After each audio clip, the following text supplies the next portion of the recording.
রমজানের শেষ দশকে 5টি আমল ভুলেও মিস করবেন না। রমজানের শেষ দশকে নবীজি সাল্লাল্লাহু আলাইহি সাল্লাম এমনভাবে ইবাদত করতেন যে তিনি কেমন যেন হাদিসের ভিতরে এসেছে, আমাদের আয়েশা রাদিয়াল্লাহু তাআলা বলেন যে তিনি তার কোমরে গামছা বেঁধে নিতেন, অর্থাৎ শক্ত করে বেঁধে নিতেন। তিনি এমনভাবে ইবাদত করা শুরু করতেন, সারা রাত তিনি জেগে থাকতেন, জেগে জেগে ইবাদত করতেন এবং পরিবারের সকলকে তিনি জাগিয়ে তুলতেন।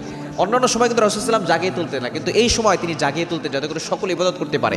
কারণ এই রমজানের শেষ দশকে কিন্তু লাইলাতুল কদর রয়েছে। আমরা শুধু লাইলাতুল কদর 27-এর রাতে তালাশ করি, নো, আপনি এই 21-এর রাত, 23-এর রাত, 25-এর রাত, 27-এর রাত, 29-এর রাত, বেজোর রাতগুলোতে তালাশ করবেন এবং শেষ 10 দিন প্রতিদিন আপনি আমল করার চেষ্টা করবেন। এই 5টি আমল ভুলেও মিস করবেন না। নাম্বার 1, 1 নাম্বার হচ্ছে আপনি একটি দোয়া পড়বেন, কেননা যে কোনো রাতটা লাইলাতুল কদর হয়ে যেতে পারে। এজন্য আল্লাহর কাছে দোয়া বেশি বেশি করবেন এবং একটি দোয়া বেশি করবেন। আম্মা জান আয়েশা রাদিয়াল্লাহু তাআলা আনহা তিনি নবী সাল্লাল্লাহু আলাইহি ওয়াসাল্লামকে জিজ্ঞেস করেছিলেন, ইয়া রাসূলুল্লাহ, ইয়া হাবিবাল্লাহ, যদি আমি কোনোদিন লাইলাতুল কদর পেয়ে যাই তাহলে আমি কি দোয়া করব? তখন নবী সাল্লাল্লাহু আলাইহি ওয়াসাল্লাম একটা দোয়া শিখিয়ে দিয়েছেন।